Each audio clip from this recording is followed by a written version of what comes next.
ایک دفعہ چند تاجروں کے مطالبے پر سلطان صلاح الدین ایوبی نے ایک جگہ بازار قائم کرنے کا حکم دیا، تو چند دنوں بعد سلطان صلاح الدین ایوبی کے پاس تاجر شکایت لے کر آئے اور کہا، حضور، جس جگہ بازار ہم قائم کرنا چاہتے ہیں وہاں اس بازار کے درمیان میں ایک عیسائی بوڑھی عورت کی جھونپڑی ہے۔ حضور، ہم نے اس عورت کی جھونپڑی کو گرانے کے بدلے میں اس بوڑھی عیسائی عورت کو دگنی سونے کی پیشکش کی، لیکن حضور وہ کسی بھی قیمت پر جھونپڑی کو نہیں گرانے دے رہی۔ یہ سن کر سلطان صلاح الدین ایوبی نے عیسائی عورت کو اپنے دربار میں حاضر ہونے کا حکم دیا، اور پھر سلطان نے اس عیسائی عورت سے پوچھا تو اس نے کہا، حضور، اگر آپ مجھے 100 اونٹوں پر لدا ہوا سونا بھی دے تو تب بھی میں وہ جھونپڑی نہیں گرانے دوں گی۔ سن کر سلطان صلاح الدین ایوبی نے کہا، ہر چیز کی ایک قیمت ہے، اگر پھر بھی وہ عورت نہیں دے رہی تو ہم کیا کر سکتے ہیں؟ جب وہ عیسائی عورت چلی گئی تو سلطان صلاح الدین ایوبی رحمۃ اللہ علیہ نے تاجروں کو کہا کہ ضرور اس جھونپڑی کے اندر کوئی بہت بڑا گہرا راز ہے جس کے بارے میں ہم نہیں جانتے۔ تاجر حیران، اور پھر سلطان صلاح الدین ایوبی نے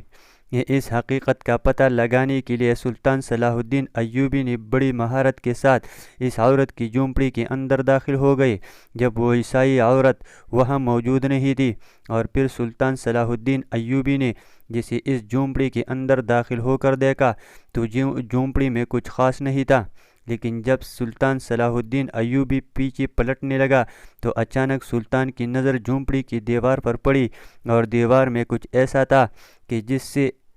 وقت کے سلطان کی بھی چیخی نکل گئی۔ دوستو، یہ واقعہ اصل میں کچھ اس طرح کا ہے کہ مصر کے شہر قاہرہ کے اندر بہت امیر و کبیر تاجر رہتا تھا۔ تاجر کے پاس دو گھوڑوں کے استبل تھے جس کے اندر 100 عربی نسل کے گھوڑے، آدھے بازار کا مالک بڑے بڑے ریوڑ، اور پورے گاؤں کے اندر سب سے زیادہ زمین کا مالک تھا۔ وقت گزرتا رہا، ایک دفعہ اس کو سینے میں کچھ تکلیف محسوس ہوئی۔ اس نے اپنے گاؤں کے حکیم سے معائنہ کروایا تو حکیم صاحب نے کہا کہ یہ کوئی معمول کا درد ہوگا۔ حکیم صاحب نے تھوڑی بہت دوا دی اور کہا، تاجر صاحب، آپ یہ دوا استعمال کریں، آپ جلد صحت یاب ہو جائیں گے۔ اور تاجر گھر واپس آ گیا، لیکن دوا لینے کے بعد بھی تاجر کو شفا نہیں ملی۔ کاروباری سلسلے میں تجارت کے وقت اس تاجر کا گزر قاہرہ کے سب سے بڑے حکیم کے دواخانے کے پاس سے ہوا،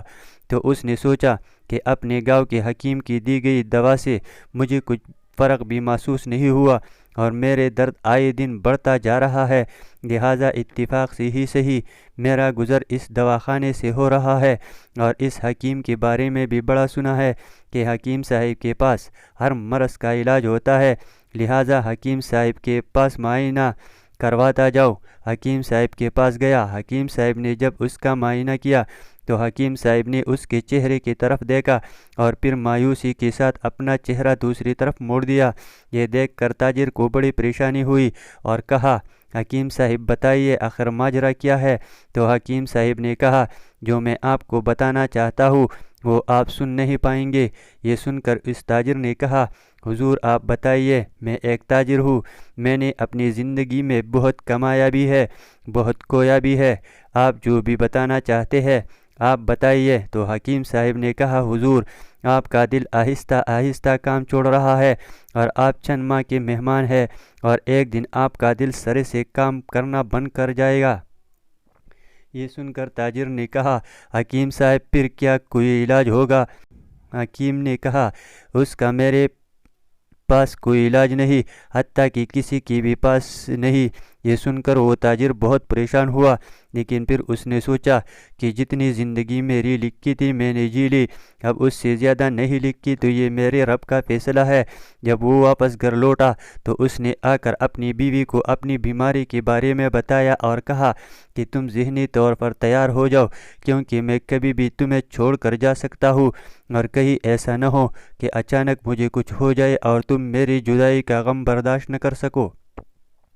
کیونکہ نہیں ہماری کوئی اولاد ہے اور میرے مرنے کے بعد تمہارے پاس اور کوئی سہارا بھی نہیں۔ یہ دیکھ کر تاجر کی بیوی تو رونے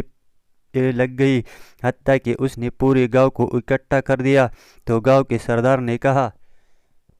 تاجر صاحب، ہر بیماری کا کوئی نہ کوئی علاج ہوتا ہے۔ فلسطین کے شہر الخلیل کے اندر بہت بڑا حکیم رہتا ہے، اور اس حکیم کے پاس ہر بیماری کا علاج ہوتا ہے۔ وہ اپنے پیشے میں اتنی مہارت رکھتا ہے کہ کپڑا سونگھ کر بھی بتا دیتا ہے کہ کون سی مرض ہے۔ آپ اس حکیم کے پاس ایک بار چلے جائیں، آپ کو دولت کی تو کمی نہیں، لہٰذا آپ اپنا علاج ایک بار ضرور کروا لیں۔ تاجر نے کہا کہ جس حکیم سے میں نے اپنا معائنہ کیا اس کی بتائی گئی بات کبھی غلط نہیں ہوئی، لہٰذا مجھے اتنا سفر کرنے میں کوئی فائدہ نہیں ہوگا۔ لیکن اس کی بیوی اور گاؤں والوں کی اصرار پر اس تاجر نے اس حکیم یعنی جو کہ فلسطین کے شہر الخلیل کے اندر رہتا تھا، اس کے پاس جانے کا فیصلہ کیا۔ انہوں نے اپنے سفر کا آغاز کر دیا۔ ایک ماہ کے بعد جب وہ فلسطین شہر الخلیل کے اندر اس حکیم صاحب کے پاس پہنچے، حکیم صاحب نے تاجر کا معائنہ کیا تو اس حکیم نے بھی تاجر کو یہی کہا کہ تیرا دل آہستہ آہستہ کام کرنا بند کر رہا ہے اور تیرے پاس وقت بہت کم بچا ہے۔ جو زندگی تیرے پاس بچی ہے بغیر کسی پریشانی کی گزارو اور اپنے اللہ کو یاد کرو تاکہ تیری آخرت سنور جائے۔ یہ سن کر تاجر تھوڑا سا پریشان ہوا، کیونکہ وہ اپنی بیوی کو اس حالت میں دیکھ کر برداشت نہیں کر پا رہا تھا، لیکن پھر اس نے سوچا کہ اس دنیا میں کتنے آئے اور کتنے چلے گئے، میرے جانے کے بعد بھی میری بیوی کو کوئی نہ کوئی سہارا مل جائے گا۔ وہ واپس قاہرہ شہر کے اندر لوٹ آیا اور اب اپنی باقی زندگی اپنے اللہ کو یاد کر کے گزارنے لگا۔ ایک دن وہ ایک قاہرہ کے بازار کے اندر قصاب کی دکان سے دمبے کا گوشت خریدنے کے لیے گیا تو اس نے دیکھا کہ قصاب کی دکان کے ساتھ میں ایک عورت قصاب کے پھینکے گئے گوشت کے چھوٹے چھوٹے ٹکڑے ایک برتن میں اکٹھے کر رہی تھی۔ یہ دیکھ کر اس تاجر کو بڑی حیرت ہوئی اور وہ اس عورت کے پاس گیا اور پوچھا، اے بہن، تم یہ گندے گندے گوشت کے ٹکڑے کیوں اکٹھے کر رہے ہو؟ آخر ان کا تم کیا کرو گے؟ تو اس نے کہا، حضور، یہ جو قصاب چربی کے ٹکڑے سمجھ کر اس کو پھینک رہا ہے، اس کے ساتھ میں تھوڑا بہت گوشت لگا ہوتا ہے اور یہ میں اس کو گھر جا کر صاف کر کے پکا کر اپنے بچوں کو کھلاؤں گی۔ یہ دیکھ کر تاجر نے کہا، کیا آپ کا شوہر نہیں؟ کیا آپ کا کمانے والا کوئی نہیں؟ تو اس نے کہا، حضور، میرا شوہر مر گیا اور میرے 3 چھوٹے چھوٹے بچے ہیں اور میں ان کو بھوک سے مرتا ہوا نہیں دیکھ سکتی۔ اس سے بہتر ہے کہ میں ان کو یہ پھینکی ہوئی چربی کے ٹکڑے بھی کھلا دوں۔ یہ دیکھ کر تاجر کو بہت افسوس ہوا اور اس نے سوچا کہ اب میرے پاس زندگی کے بہت کم دن بچے ہیں اور میرے مرنے کے بعد بھی میری دولت نے میرے کام نہیں آنا، کیوں نہ اس عورت کی زندگی سنوار دوں۔ اس نے اس عورت کو اس وقت قصاب کی دکان سے بہت سارا گوشت خرید کر دیا اور اس کے علاوہ بھی اس نے قصاب کو 1000 سونے کی سکے دیے اور کہا، جب بھی یہ عورت تیرے پاس گوشت خریدنے کے لیے آئے اس کو مفت میں جتنا چاہے گوشت دے دینا۔ وہ عورت بڑی خوش ہوئی اور اس کو دعائیں دیتی چلی گئی۔ جب وہ تاجر اپنے گھر پہنچا تو اس نے دیکھا کہ اس کی بیوی مسئلے پر بیٹھ کر اس کے لیے دعائیں مانگ رہی تھی، تو اس نے اپنی بیوی کو سہارا دیا اور کہا کہ تقدیر کا لکھا ہوا فیصلہ تبدیل نہیں ہوتا، تم میری مغفرت کی دعائیں کرنا۔ یہ سن کر اس کی بیوی مزید رونے لگی تو اتنے میں اس تاجر نے اپنے گودام سے سونے کی سکوں سے بھری ہوئی صندوق اٹھائے اور اس قصاب کے پاس ملنے والی عورت کے پاس چلا گیا اور جا کر اس عورت کو وہ سونا دیا اور کہا کہ اس سے تم اپنے باقی کی جتنی بھی زندگی بچی ہے تم اچھی طرح گزار سکتی ہو۔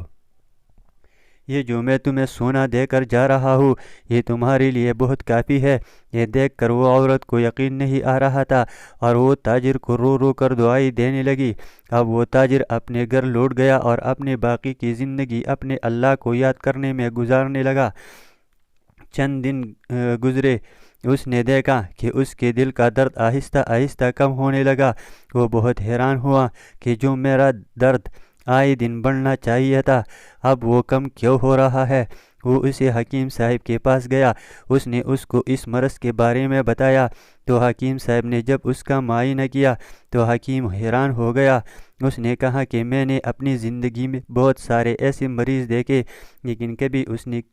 کبھی ان مریضوں کو اس بیماری سے شفا نہیں ملی، آخر تیری شفا تجھے کیسے ملی؟ وہ حکیم حیرت سے اس کو دیکھ رہا تھا۔ پھر اس نے تاجر سے پوچھا، کیا تم نے کوئی ایسی دوا کھائی یا پھر تم نے کوئی ایسا انوکھا کام کر دیا؟ تو وہ تاجر سوچنے لگا۔ پھر اس نے اس حکیم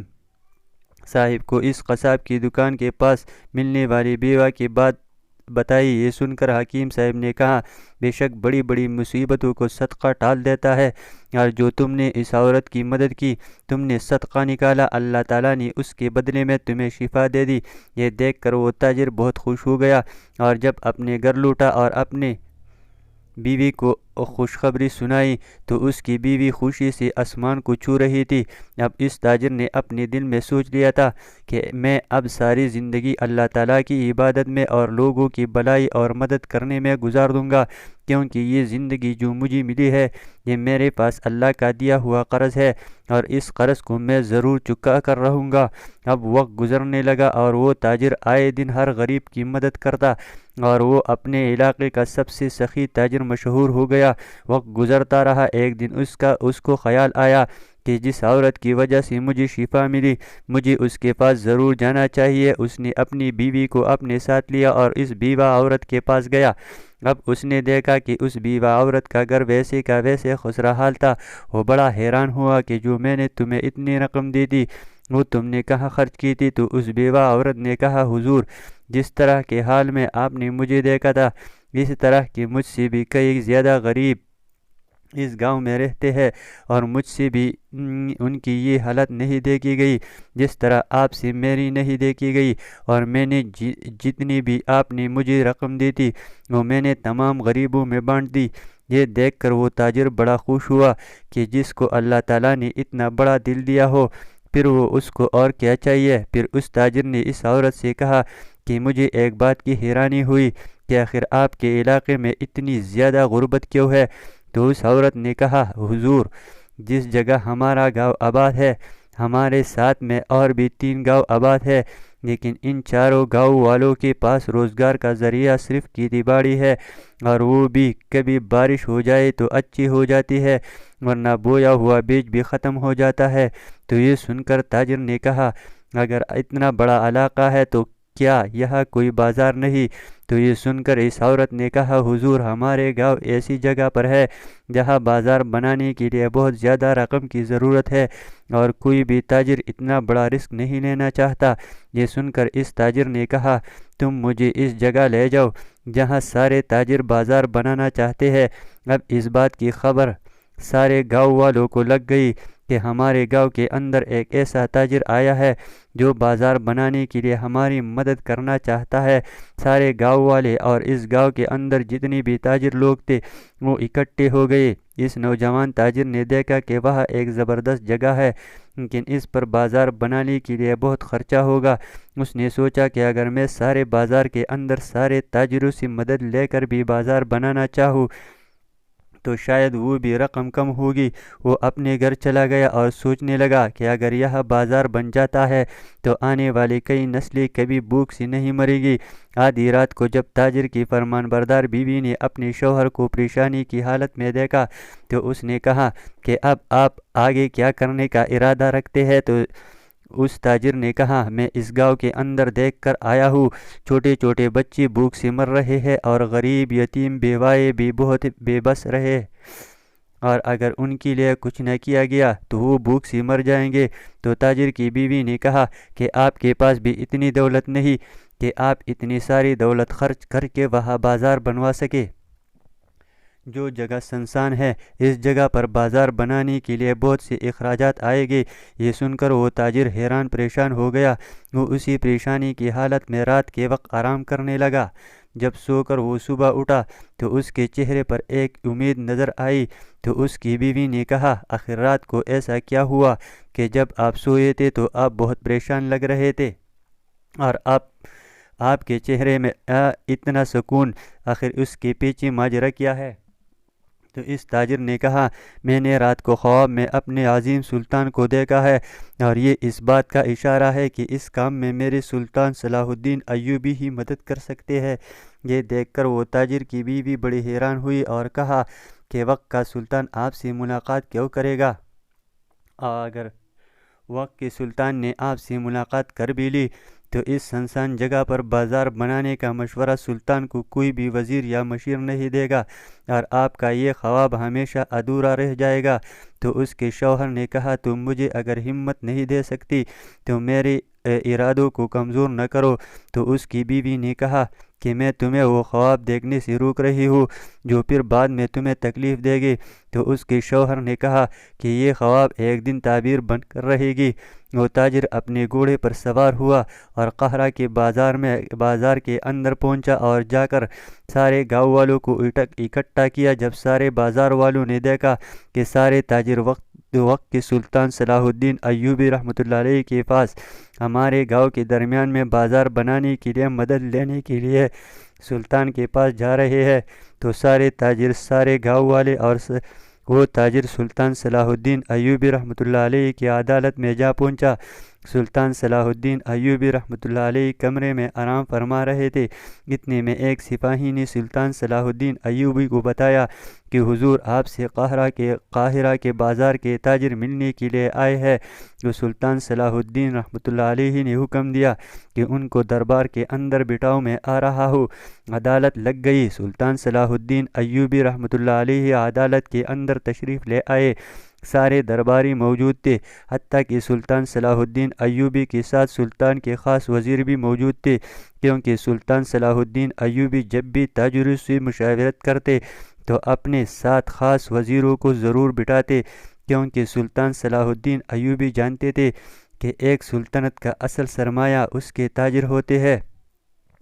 سلطان صلاح الدین ایوبی تمام تاجروں سے مخاطب ہوئے اور پوچھا، بتاؤ تمہیں کون سی پریشانی میرے دربار تک لائی؟ تو ان سارے تاجروں میں اس تاجر نے کہا، حضور مصر کی مغربی پہاڑیوں کے گرد ایک بہت بڑی وادی میں تقریباً 4 سے 5 گاؤں آباد ہے، اور وہ گاؤں ایک دوسرے کے پڑوسی گاؤں ہے، اور حضور ان گاؤں کی آبادی تقریباً اسکندریہ شہر کے آدھے سے زیادہ ہے، لیکن حضور سب سے پریشان کن بات یہ ہے کہ وہاں کوئی بازار قائم نہیں، جس کی وجہ سے اس گاؤں کے لوگ بہت زیادہ غربت کے شکار ہیں۔ نہیں وہاں بازار ہونے کی وجہ سے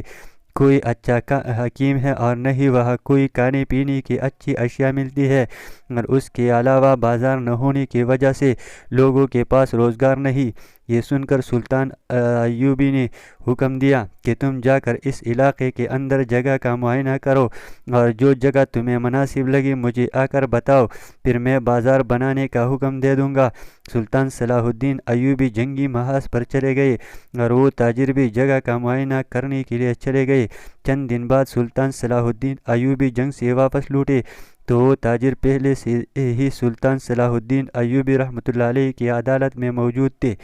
سلطان صلاح الدین ایوبی رحمۃ اللہ علیہ تاجروں سے ملے، اور پھر تاجروں نے بتایا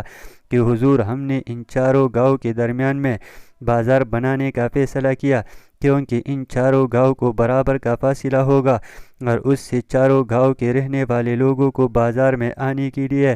برابر فاصلہ طے کرنا ہوگا۔ سلطان صلاح الدین ایوبی کو یہ ترکیب پسند آئی، اور سلطان صلاح الدین ایوبی رحمۃ اللہ علیہ نے حکم دیا کہ اس جگہ پر بازار قائم کیا جائے۔ سلطان صلاح الدین ایوبی رحمۃ اللہ علیہ نے اس بازار کو بنانے کے لیے بہت باری رقم بھی مختص کر دی، اور خزانچی کو حکم دیا کہ اس بازار کو قائم کرنے کے لیے رقم تم ادا کر دینا۔ وہ تاجر وہاں سے چلے گئے، اور سلطان صلاح الدین ایوبی اپنی ہمیشہ کی طرح مصروفیات میں مصروف ہو گئے۔ وقت گزرتا رہا۔ ایک دن سلطان صلاح الدین ایوبی نے دیکھا کہ پھر سے عدالت کے اندر تاجروں کا ہجوم لگا ہوا تھا، اور اتنے میں سب سے قریبی سپاہی نے بتایا، حضور قاہرہ کے بازار کے تاجر آپ سے ملنے کے لیے آئے ہیں۔ یہ سن کر سلطان صلاح الدین ایوبی حیران کہ کیا کوئی مسئلہ ہے، یا پھر خزانچی نے ان کو رقم دینے سے منع کیا جس کی وجہ سے وہ دوبارہ مجھ سے ملنے کے لیے آئے ہیں۔ تو تو سلطان صلاح الدین رحمۃ اللہ علیہ نے خزانچی کو اپنے پاس بلایا اور پوچھا کہ کیا تم نے کوئی تاجر اس کے ساتھ زیادتی کی؟ تو اس نے کہا حضور جس طرح آپ نے حکم دیا میں نے ان کو رقم ادا کر دی ہے۔ تو یہ سن کر سلطان صلاح الدین حیران ہو گئے، اور جب تاجر اسے جا کر ملے تو انہوں نے بتایا حضور جس جگہ ہم بازار قائم کرنا چاہتے ہیں وہ جگہ سارے گاؤں کے درمیان میں ہے، اور ان چاروں گاؤں کے درمیان میں ایک راستہ بھی گزر کر جا رہا ہے، لیکن حضور اس راستے کے بالکل درمیان میں جس جگہ ہم بازار قائم کرنا چاہتے ہیں وہاں ایک عیسائی عورت کی جھونپڑی ہے۔ تو یہ سن کر سلطان نے کہا تم اس عیسائی عورت کو دوسری جگہ گھر بنا کر دو اور وہ جھونپڑی گرا دو۔ تو یہ سن کر تاجروں سے ایک تاجر نے کہا حضور ہم نے اس عیسائی عورت کو بہت سی پیشکش کی، حتیٰ کہ ہم نے اس کو دنیا گھر اور اس کے بدلے میں اتنی ہی رقم دینے کا کہا، لیکن وہ عیسائی عورت باضد ہے کہ اپنی جھونپڑی نہیں گرانا چاہتی، تم کسی اور جگہ پر بازار قائم کر لو۔ یہ سن کر سلطان صلاح الدین حیران ہو گئے، اور پھر سلطان صلاح الدین ایوبی نے تاجروں کو کہا اس معاملے میں اتنا پریشان ہونے کی ضرورت نہیں، میں اس عیسائی عورت کو ایک خط لکھ رہا ہوں، اور میرا خط جا کر اس عیسائی عورت کو دینا، وہ ضرور اپنا گھر توڑنے کی اجازت دے دے گی۔ سلطان صلاح الدین نے ایک چٹھی لکھی اور اس چٹھی پر اپنی شاہی مہر لگا دی اور پھر ان تاجروں کے ہاتھ میں دے دی۔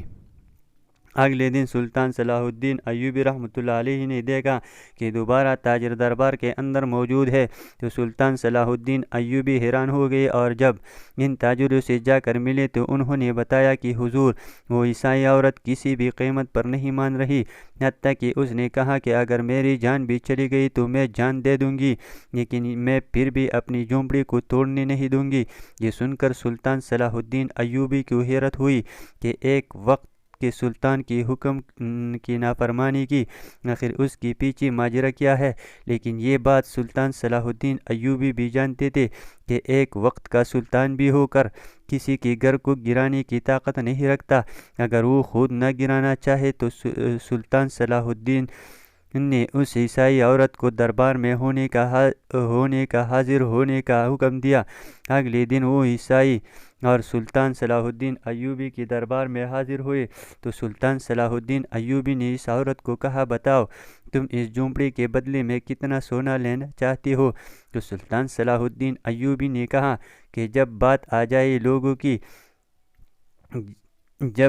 جائے غریبوں کی تو میں اس کے بدلے میں تمہیں اگر 20 سونے کی صندوق بھرے ہوئے ادا کر سکتا ہوں، اور تم جانتے ہو کہ تیری جھونپڑی کی قیمت 1000 سونے کے سکے سے زیادہ نہیں ہے۔ تو اس بوڑھی عورت نے کہا حضور اگر آپ مجھے 20 کی جگہ 100 سونے کی صندوق بھی بھرے ہوئے دے دے تو میں پھر بھی اپنی جھونپڑی نہیں گرانا چاہتی، میں اس جگہ پر اپنی زندگی کی آخری سانسیں ختم کر کے مرنا چاہتی ہوں، اور یہ میرا مذہبی اور شہری ہونے کا حق ہے۔ یہ سن کر سلطان صلاح الدین ایوبی پریشان ہو گئے، اور تمام تاجر حیرت کے ساتھ سلطان صلاح الدین ایوبی کو دیکھ رہے تھے، کیونکہ بوڑھی عورت کے سامنے سلطان صلاح الدین ایوبی بے بس ہو گئے۔ دوستو یہ آج کے وقت کا حکمران نہیں تھا کہ اگر اس بوڑھی عورت نے انکار کیا ہوتا تو سرکاری طاقت کے ذریعے اس بوڑھی عورت پر تشدد کیا جاتا اور اس کے گھر کو گرا دیا جاتا، بلکہ یہ اس وقت کے مسلمانوں کا سلطان تھا۔ وہ اس سلطان کے رحم دلی کے قصے تاریخ میں لکھے گئے ہیں۔ سلطان صلاح الدین ایوبی رحمۃ اللہ علیہ اس سوچ میں پڑ گئے تھے کہ سلطان صلاح الدین ایوبی کے دماغ میں خیال آیا کہ ضرور یہ عورت ہم سے کچھ چھپا رہی ہے۔ تو تاجروں نے کہا حضور وہ ایک بوڑھی عورت ہے، ہم سے کیا چھپانا چاہے گی؟ تو سلطان صلاح الدین ایوبی رحمۃ اللہ علیہ نے کہا اے تاجرو تم تاجر ہو اور یہ بات تم بھی جانتے ہو کہ اس دنیا میں ہر چیز کی ایک قیمت ہوتی ہے، دنیا میں کوئی ایسی چیز نہیں جو بکتی نہ ہو، لہٰذا یہ پھر بھی ایک عیسائی عورت ہے، اور یہاں بات مذہب کی نہیں، ضرور اس عورت کے پیچھے کوئی راز چھپا ہوا ہے، ضرور اس جھونپڑی میں کوئی راز ہے، وگرنہ جتنی پیشکش میں نے اس کو کی وہ ضرور اس بات پر رضامند ہو جاتی۔ تو یہ سن کر تاجر بھی حیران ہو گئے اور سوچ میں پڑ گئے۔ تو تاجروں نے کہا حضور اب ایسا کیا کرنا ہوگا جس سے ہم اس جھونپڑی کے اندر چھپے ہوئے راز کے بارے میں معلوم کر سکیں؟ تو سلطان صلاح الدین ایوبی نے تاجروں سے پوچھا، اس عورت کے بارے میں کوئی خاص بات بتاؤ۔ تو تاجروں نے بتایا کہ حضور، عورت سارا دن اس جھونپڑی کے اندر رہتی ہے اور اپنے مذہب کے مطابق عبادت کرتی ہے، اور وہ علاقے کے اندر ایک اپنے مذہب کے مطابق نیکوکار عورت مشہور ہے، لیکن حضور وہ دوپہر کے وقت اپنی جھونپڑی کے آگے تالا لگا کر کہیں چلی جاتی ہے اور چند لمحوں بعد واپس آتی ہے۔ یہ سن کر سلطان صلاح الدین ایوبی کی دماغ میں ترکیب آئی، اور سلطان صلاح الدین ایوبی نے کہا کہ کل دوپہر جب وہ عورت اس جھونپڑی کو تالا لگا کر جائے تو میں اس جھونپڑی کے اندر داخل ہو جاؤں گا، اور جیسے ہی میں جھونپڑی کے اندر داخل ہوگا تو مجھے پتہ چل جائے گا کہ آخر جھونپڑی کے اندر کیا راز چھپا ہوا ہے۔ تو لوگوں نے کہا، اس جھونپڑی کے اندر کوئی ایسی خاص بات نہیں، اس کے اندر ایک بستر پڑا ہوا ہے اور کچھ برتن۔ تو سلطان نے کہا، ضرور اس جھونپڑی کے اندر کوئی خاص راز ہے۔ اگلے دن جب وہ بوڑھی عیسائی عورت معمول کی طرح چند لمحوں کے لیے باہر گئی تو سلطان صلاح الدین ایوبی رحمۃ اللہ علیہ اس جھونپڑی کے اندر بڑی ہی ماہرانہ طریقے سے داخل ہوئے، اور جیسے سلطان صلاح الدین ایوبی رحمۃ اللہ علیہ اندر داخل ہوئے تو سلطان صلاح الدین ایوبی نے جھونپڑی کا معائنہ کیا تو وہ جھونپڑی بالکل خالی تھی، یعنی اس کے اندر صرف ضرورت کا سامان پڑا ہوا تھا۔ یہ دیکھ کر سلطان صلاح الدین ایوبی بڑے حیران ہوئے کہ جس جھونپڑی کے اندر رہنے کے لیے کوئی خاص چیز نہیں، ایک خستہ حال بستر، چند مٹی کے برتن اور ایک پانی کا مٹکا پڑا ہوا ہے، اور اس کے بدلے میں ہم نے اس عیسائی عورت کو 20 سونے کی صندوق کی پیشکش کی، لیکن اس نے قبول نہیں کیا۔ آخر اس کے پیچھے ماجرا کیا ہے؟ آخر ایک جھونپڑی کو بوڑھی عورت بیچنا کیوں نہیں چاہتی؟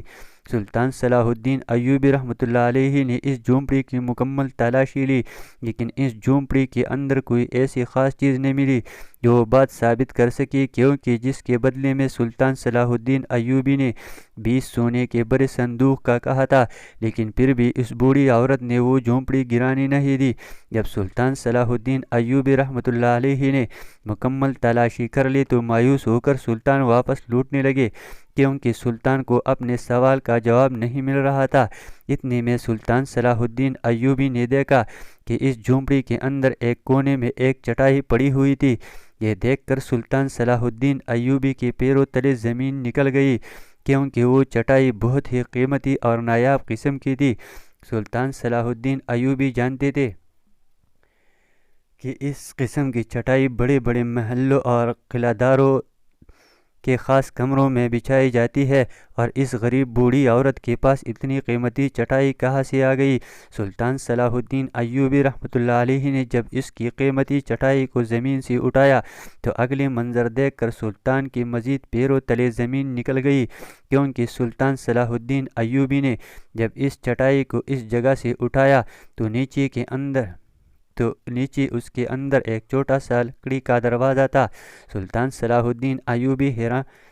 کہ آخر زمین کے اندر ایک لکڑی کا دروازہ کیا کر رہا ہے۔ جب سلطان صلاح الدین ایوبی نے اس لکڑی کا دروازہ توڑا تو اس کے نیچے ایک تہخانہ بنا ہوا تھا۔ سلطان صلاح الدین ایوبی نے سپاہیوں کو حکم دیا کہ فوراً شمع جلاؤ۔ جب شمع جلائی گئی تو سلطان صلاح الدین ایوبی نے اس تہخانے کے اندر نیچے اتر گئے، اور جب سلطان صلاح الدین رحمۃ اللہ علیہ اس تہخانے کے نیچے اترے تو اگلا منظر دیکھ کر نہ صرف سلطان کی آنکھیں پٹی کی پٹی رہ گئی بلکہ سارے گاؤں والے بھی حیران ہو گئے، کیونکہ وہ بوڑھی عیسائی عورت کوئی عام عورت نہیں تھی بلکہ وہ رچرڈ بادشاہ کی بہت بڑی جاسوس تھی، جو سلطان صلاح الدین ایوبی رحمۃ اللہ علیہ کی محل سے جاسوسی کی خبریں لے کر آگے پہنچا رہی تھی۔